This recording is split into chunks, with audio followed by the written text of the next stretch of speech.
Harakati za Mwikenda leo zinakuletea yaliyojiri wakati mkurugenzi mkuu wa mfuko wa taifa wa hifadhi ya jamii NSSF Masha Mshomba akizungumza katika mkutano na waandishi wa habari katika ukumbi wa idara ya habari Maelezo jijini Dodoma, ambapo ameelezea mafanikio lukuki ya mfuko huo kuelekea maadhimisho ya miaka minne ya serikali ya awamu ya sita inayoongozwa na Rais Samia Suluhu Hassan.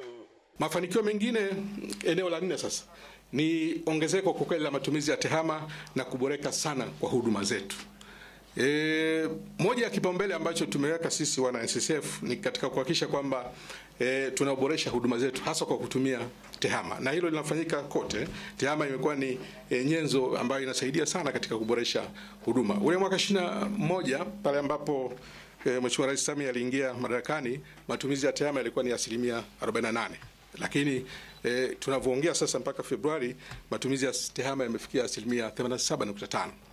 Na tunataka mwishoni mwa mwaka huu tuwe tumefikia 100%. Zile huduma zote ambazo tumeziamaki ziwe automated, tutumie tehama, basi tutatumia tehama. Na katika kuboresha huduma, ukiacha matumizi ya tehama ambayo yametusaidia moja kwa moja, lakini pia kuna swala zito hili la ulipaji wa mafao, shughuli yetu ya msingi. Kama unavyofahamu, NSSF na mifuko ya pensheni, jumla la msingi kwa kweli ukiacha mengine haya ambayo tunazungumzia, mwisho wa siku ni kulipa haya mafao. Tumeweza sana kisheria, tunatakiwa kulipa mstaafu siku 60 baada ya kuwa ametoka kazini. Lakini sisi wenyewe ndani kwa kutoa kipaumbele katika jambo hili la huduma kwa mteja, kupitia ile Client Safe Charter tumeweka siku 30. Nimeangalia katika kumbukumbu zetu za mwaka huu wa fedha ambao ulianza Julai mwaka jana mpaka Februari mwaka huu 25. Tuna wastani wa siku 22 za kumlipa mteja pale ambapo anastaafu. Na kwa kweli lengo ni kwenda kwenye siku moja. Nataka mteja akistaafu leo basi kesho alipwe. Kwa hiyo pamoja na sheria kutaka tulipe ndani ya siku 60, lakini tumepunguza mpaka kufikia siku 22, na mwelekeo sasa ni kupunguza mpaka kufikia siku moja. Hayo tutafanya kwa sababu ni moja malengo yetu, na tunaweka mikakati ya kuhakikisha kwamba yote hayo yanatekelezeka. Lakini pia katika swala la kuboresha huduma kwa wateja, tumehakikisha kwamba wale ambao hawawezi kutumia tehama, ofisi zetu zimesambaa nchi nzima. Tuna ofisi kila mkoa, tuna ofisi kila katika wilaya, lakini pia kuna vituo.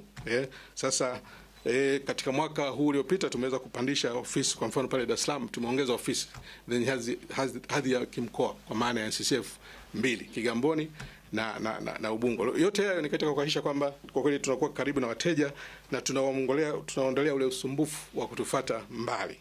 Mshomba anaelezea kinaga ubaga kuhusu mafanikio wanayopata kupitia kiwanda chao cha sukari cha Mkulazi. Haya, eneo jingine la mafanikio ni swala la Mkulazi, kiwanda cha sukari cha Mkulazi. Wote hapa ni mashuhuda. Mwaka jana tarehe 7 Agosti Mheshimiwa Dr. Samia Suluhu Hassan alizindua rasmi kiwanda kile. Kiwanda kile kinamilikiwa na NSSF kwa 96% na wenzetu wa magereza kwa 4%. Tumekuwa na mafanikio makubwa katika kuanzisha kiwanda kile kwa sababu performance yake katika mwaka huu wa kwanza wa operation imekuwa nzuri. Katika mwaka huu wa kwanza tumeweza kuzalisha tani za sukari takriban 20,020, na ndio ilikuwa malengo yetu, just below ile 20,020 za sukari. Lengo actually kiwanda kile kikiwa kwenye full operation ni kuwa na tani za sukari 50,000, na hiyo tutaiweza kuifikia katika miaka 3. Lakini ukiacha hilo, pengine cha muhimu kabisa pia ni ajira ambazo zimeendana na kiwanda kile. Kiwanda kile tunatarajia kwamba kiko kwenye full swing, basi kutakuwa na ajira zaidi ya 11,315. 2,315 zikiwa za moja kwa moja, lakini zaidi ya ajira 9,000 zikiwa ni hizo indirect. Sasa yote hayo yanaleta mafanikio katika uchumi kwa sababu hali za wananchi zinaimarika, lakini pia mfuko unapata nafasi ya kuendelea kukua kupitia kiwanda hiki. Na kama ambavyo mlimsikia Mheshimiwa Rais wakati akifungua kiwanda kile, alituagiza pia tuangalie uwezekano wa kuanzisha viwanda kama vile sehemu nyingine kwa sababu ya impact yake katika creation na employment, lakini pia kupunguza gap la sukari nchini. Baki tani 50,000 kwa mwaka sio kidogo. Na kwa jinsi ambavyo kiwanda kimekuwa set up, tukikiboresha zaidi kinaweza kuzalisha mpaka tani 75 kwa mwaka. Kwa hiyo ni kitu kikubwa, na sisi agizo la Mheshimiwa Rais tunalifanyia kazi. Hopefully huko mbele mtasikia ongeza viwanda tulivyo navyo.